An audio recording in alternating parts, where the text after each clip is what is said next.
People sometimes ask us, why do we meditate, from the outside? I tell them we meditate because we want to see the world in high definition. Just like TV, there's low definition, but there's also high definition. So you have lower modes of material nature, but then you also have higher modes of material nature. But what is real meditation? Meditation is when we connect everything to that supreme source. I remember one time when I was camping, when I was like really young, and I remember looking at the fire, at nighttime when we were like making marshmallows, s'mores or whatever, and I remember seeing sparks of fire coming out of that flame. And I saw that those sparks were really beautiful actually, coming out of that flame. But those sparks were beautiful as long as they were connected to that fire. As soon as those sparks were disconnected from that fire, they became ash. So that's what happens to us in this material world. If we connect to that supreme source, we stay ablaze, we stay beautiful, we stay lit up, we stay full of light and fire. But as a spark, if we separate from that source, then we just become no better than ash. We dry up. So we have to connect to that supreme source. The deeper our connection is, the deeper our meditation. So what does it mean to have deep meditation? What is real meditation? It's when you really connect to that supreme source where everything is coming from. And we can learn more about that supreme source from ancient texts of the Vedas, because it explains everything in a scientific fashion. And so we need to have faith. What happens though is when we meditate, there's a constant challenge that comes up, and that's the mind. Not just the mind, but the uncontrolled mind, which is what this verse is talking about. The mind is actually known as chanchala. Chanchala is a Sanskrit word. And another word for chanchala means child. So the mind is compared to a child. Just like if you're driving somewhere and you're a parent and the child is in the back seat. The child is constantly talking. It might see a billboard sign and it might say go there, and it might see another sign and they'll be like go there, let's go there, let's go there. It's always constantly saying something to you. So the mind is always proposing something, but it can never impose anything unless you don't have a controlled mind. If you don't have a controlled mind, then that mind can propose something but also impose something, and then you're forced by the dictations of the mind. But if you're strong and confident and bold and do meditation and you're focused and determined, then that child will not lead you astray. You will be fully focused. You will know the goals of life. You will know where to go, how to achieve the highest benefit, the maximum source of happiness. So we have to really understand what does it mean to meditate, because there's so many different conceptions out there. According to texts like Bhagavad Gita, Srimad Bhagavatam, Sri Shopanishad, Upadeshamrita, they teach us that we have to clean our heart. We have to clean our heart through listening. Listening to what? MTV? Yeah, MTV. MTV stands for the most truest vision. We have to listen to MTV, the most truest vision. And by listening to that truest vision, we begin to actually purify and then see. Just like if a mirror is covered in dust, then we have to clean that mirror and then we can see ourselves. How can we even see ourselves if the mirror is covered? So that's the state of the world currently. Everyone is covered up by different degrees, different layers. And through the process of hearing and serving, we begin to clean that mirror. So in the Srimad Bhagavatam, which is 12 cantos, 18,000 verses, there are 6 particular verses that stand out from the rest. And they're actually in the first canto, second chapter.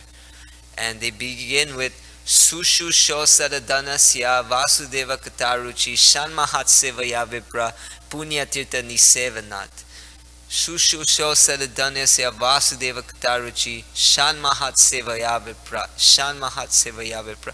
Basically, this verse is saying that we have to begin the process by serving those devotees, those sages, those sadhus who are free from all vice. Because if we begin to serve such devotees, then we can actually get a taste for listening.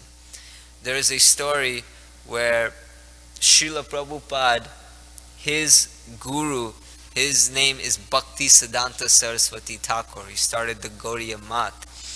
And one time a gentleman came to Bhakti Siddhanta Saraswati Thakur and had a really important question to ask him. And Bhakti Siddhanta was kind of busy. And the man really wanted to ask this question. So Bhakti Siddhanta Saraswati Thakur told him, I'm kind of busy right now. What you can do is go to the kitchen and wash some dishes, and then maybe I can see you. So this man went, he washed the dishes for an hour, 2 hours, and then when he came back, Bhakti Siddhanta Saraswati Thakur said, so what is your question? And the man said, my question has already been answered. This is what happens through service. When you serve, then you get revelations, and through those revelations you get more of a taste for hearing. So Sushu Sho Sadadhanasya Vasudeva Kataruchi Shamahat Sevaya Pipra Punya Titini Sevana. First canto, second chapter, text number 16. And then it says Shrinvata Swakata Krishna Punya Shravana Kirtana Ridhyantastoi Badrani Vidutnati Sarit Satam. Vidutnarit Sarit Satam means to clean the heart. Through listening, you actually clean the heart. And we have to listen from the right sources. So we serve the sages and we clean the heart by listening. And then it says Nasta Prayasha Badreshu Nityam Bhagavata Sevaya Bhagavati Utamashloke Bhaktir Bhavati Naistaki. By regular attendance in serving and listening, all that is troublesome to the heart is completely destroyed. All that is troublesome to the heart is completely destroyed. Everyone is going through a lot of trouble. Here is the formula, the secrets of success to get rid of all that trouble. Simply by listening, simply by serving, you will become free. You will become happy, peaceful. This is the answers you've been looking for. It's such an easy process. It's simple for the simple. Srila Prabhupada said that this process is so simple you might just miss it. Because our minds are complex. It's chanchala, it's a child, always going back and forth, left and right. But if you just simply serve those devotees, and if you just simply listen from those devotees, and Nasta Praisha Badreshu Nityam Bhagavata Sevaya, regularly serving, regularly listening, then you will make much advancement in life, which is why these temples have been created, the ISKCON Society, the International Society for Krishna Consciousness, to bring like-minded people together and give them a chance to serve the temple and give them a chance to listen and hear words spoken from the Bhagavad Gita and Srimad Bhagavatam, which are transcendental sounds that can change your heart and can change your consciousness forever. There's a constant saying in success motivation seminars, places like this, where We have to learn it, then we have to live it, and then we have to give it. If we just do these three things, we're gonna be okay in life. Learn it, live it, give it. The problem with the world today is people learn it, and then they get excited, and then they give it. But what happens is they don't live it. They learn it right away, being, wow, this is amazing, and then right away they go into giving it.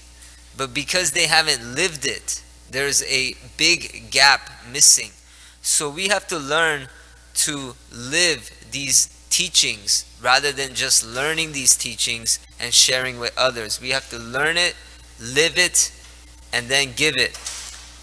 And so there's a common phrase used in modern English. It's called tough love. What does tough love mean? It almost seems like two words on the opposite sides. You have tough and then you got love. How can these two words go together? Actually, by being tough on yourself through discipline is a strong gesture of love. When we are tough on ourselves, it is actually known as a way to love yourself even more. Because the more self-control we have, the more we can control and see life truly. We have to become more regulated. This is what it actually means to be free.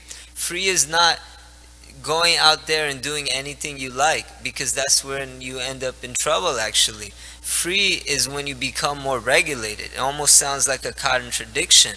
But the more we become regulated, the more we become disciplined. Just like myself, I like to wake up very early, very, very early. And some of the things I do is kind of tough for most people, but I'm finding a lot of soothing nectar from it. Just like when I wake up, I immediately like to take a cold shower. And as soon as you do that, oh yeah, it's tough. It's, there's a verse in Bhagavad Gita, what feels like poison in the beginning is nectar at the end. So that's what a cold shower feels like. It's a little bit like poison in the beginning, but as soon as you come out, wow, nectar. And I like to start my day like that. And then I'm just thinking how fortunate I am to live in a temple community like this, because I get to walk into a room, this room, at 4:30 in the morning, full of people singing and playing music and just beautiful paintings all around. Even if I was a millionaire or a billionaire, billionaires don't get a chance like this or an opportunity like this to have a place to go to and just be enlivened and be surrounded by such loving people and play music for half an hour,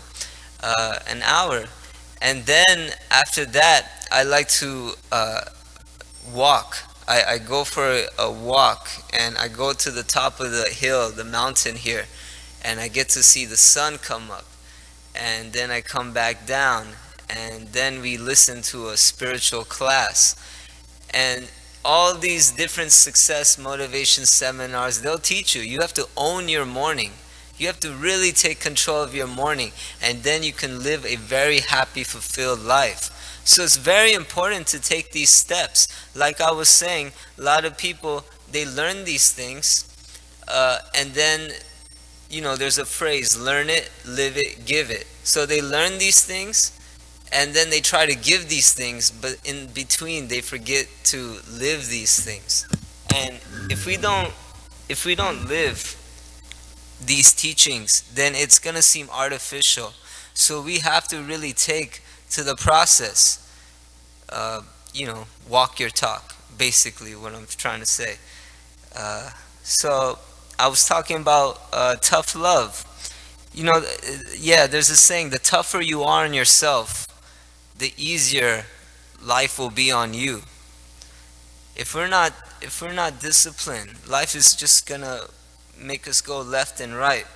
Because again, we're talking about the mind today, and the mind is compared to a child. In Sanskrit, it is known as chanchala, always telling us different things, always telling us do this, do that.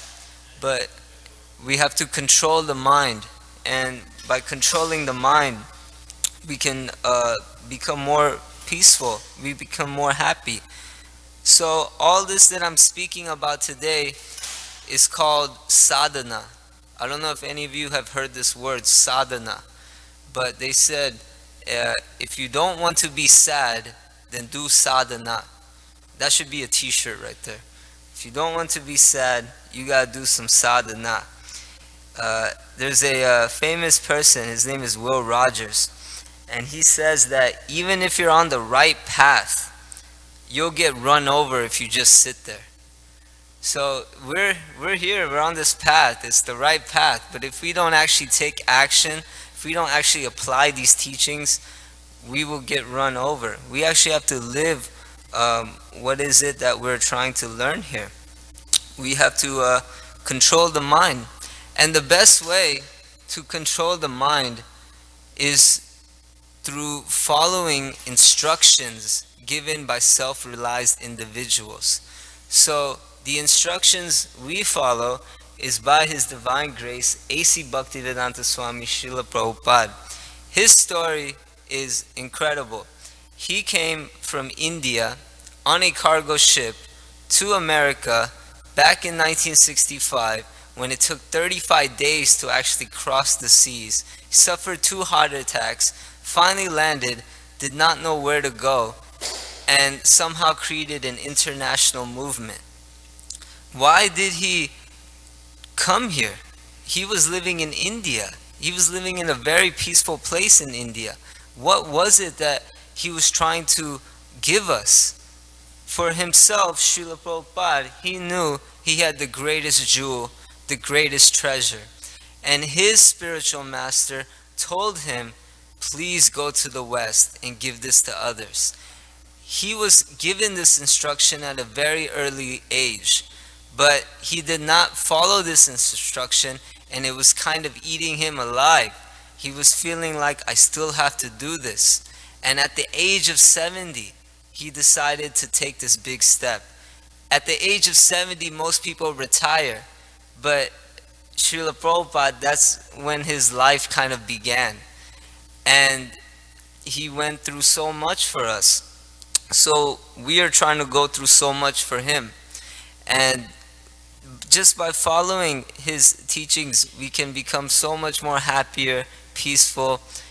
He was surrounded by hippies when he first came here, and actually he made the hippies into happies. So we have to also become happy for Srila Prabhupada, and by following his instructions, we can make others happy as well. We need actions in our life, and through actions we can there's different types of actions. There's material actions, and then there's spiritual actions. So we have to purify our actions and follow higher conscious actions, because there's not a moment that goes by where we can't work. We have to work. That's the nature of the soul. The nature of the soul is action. It needs action. How long can you sleep in your bed?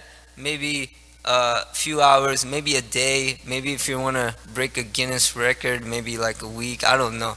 But after that, you want to get up, you want to do something, because it's the nature of the soul to move. So there's different energies now that you could move into. You can move into the material energy, which is actually like nectar in the beginning. You know, you do things and they feel good, but then they actually lead to poison. There's always a decline. And then there's the spiritual energy, which might be tough at first, but it's just all about uphill and forward movement and momentum. And when you surround yourself with devotees, it gets much more easier, better. You know, with more people, you can lift anything up, as common saying. So we need to have the right association. And I was speaking about instructions and following instructions. I just wanted to say a small story about something that I just read. So Srila Prabhupada came here and he was in New York, but he wanted to start a worldwide movement. So he had a disciple named Michael Grant who just got initiated and became Mukunda. And Mukunda had such a strong desire to go to India. So he went to Srila Prabhupada and he told Srila Prabhupada, I'm going to India, Prabhupada. And Prabhupada was like, okay, but I just came from India for you, and you want to leave and go to India. He didn't say any of this, but that was just kind of, the mood. And so it got a little bit awkward, and Mukunda was asking, do you know anybody in India that I can see? Any contacts? And Prabhupada was like looking for contacts, and Mukunda was kind of feeling bad a little. He didn't know why, but he just said, Prabhupada, you should go to the West sometimes. There's like a lot of hippies there. They would really love this chanting that you're doing. And Prabhupada's like started beaming a little. He was like, wow, the West. And so as Mukunda was leaving the door to leave and go to India, Prabhupada told him, Mukunda, if you ever get a chance, you should start a temple in the West. It would be a really great service. And Mukunda was thinking, wow, I was just suggesting this to Prabhupada, and he's kind of giving me instruction, and I have to go to India.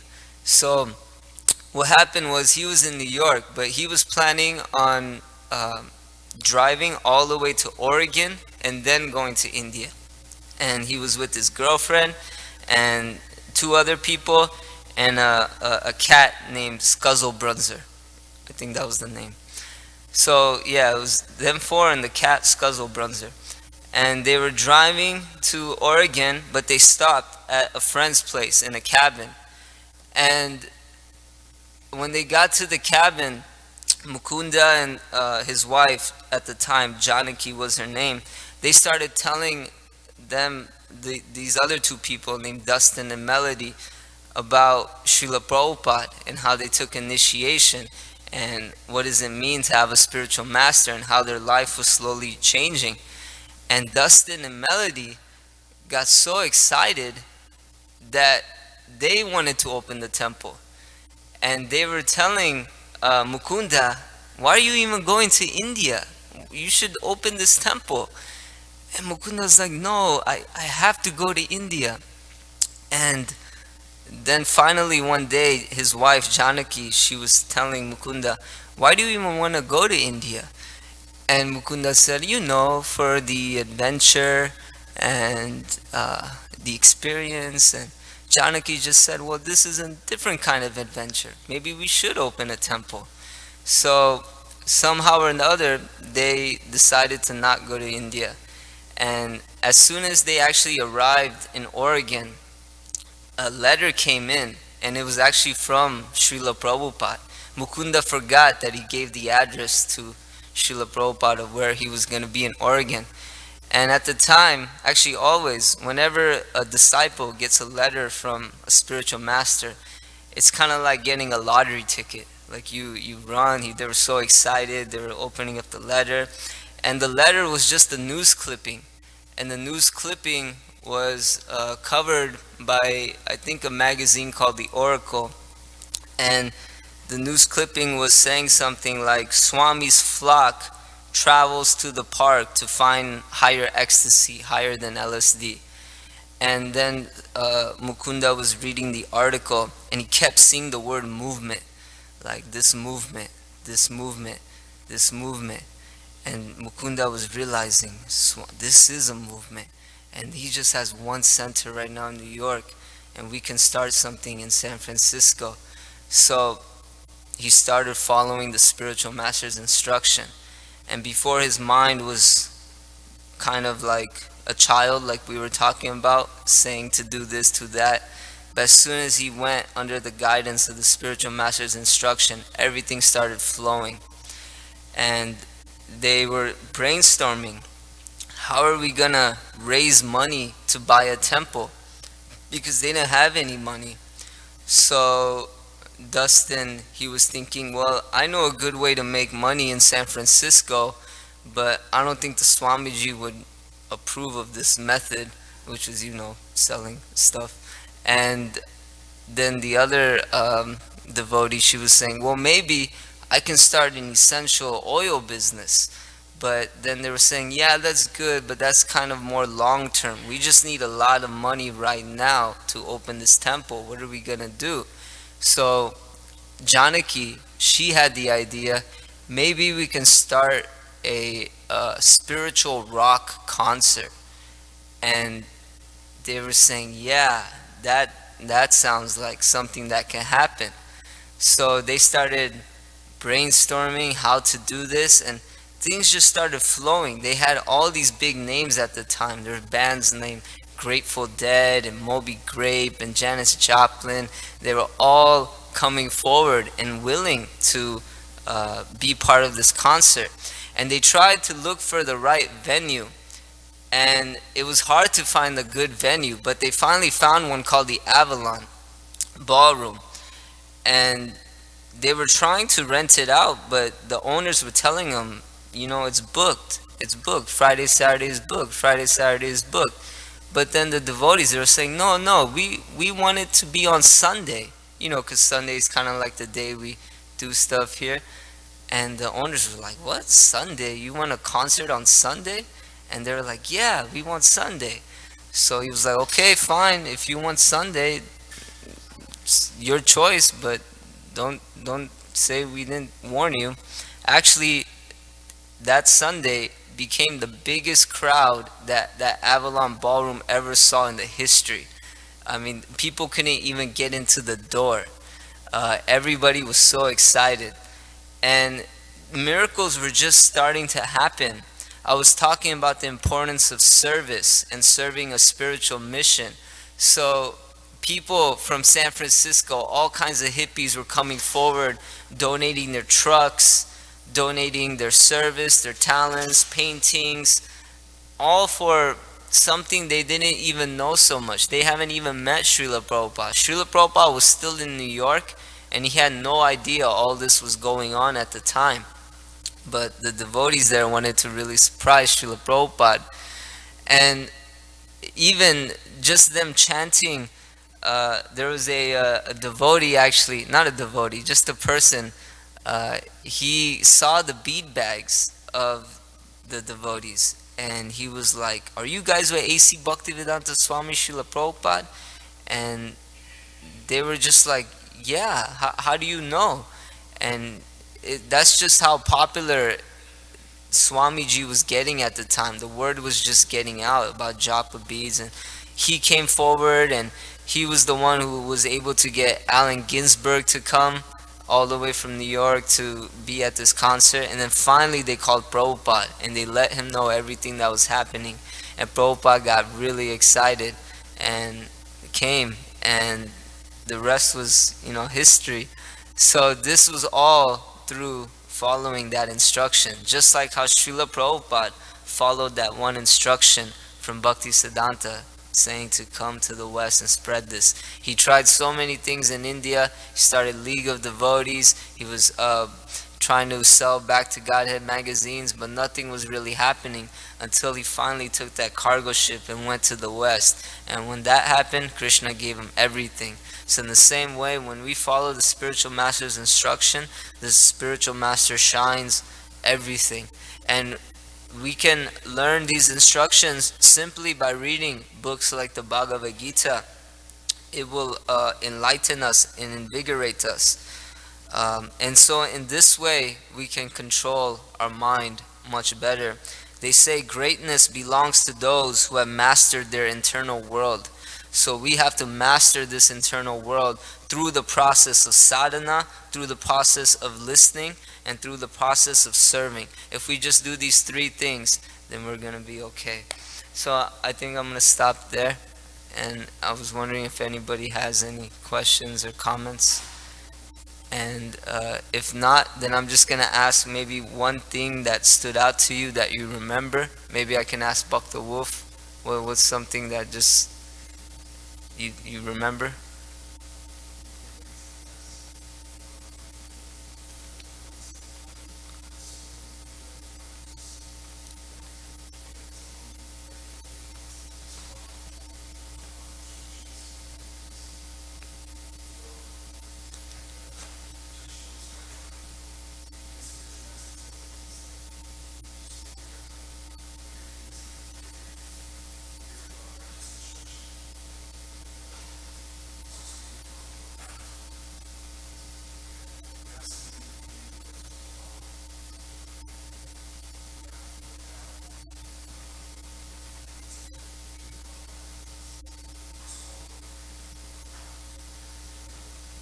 Yeah, it's very true. This is Bhakta Wolf, and what I do is something called book distribution. I go to different tourist locations or schools, and I give out these books like the Bhagavad Gita and Srimad Bhagavatam and others, just to help people understand higher consciousness.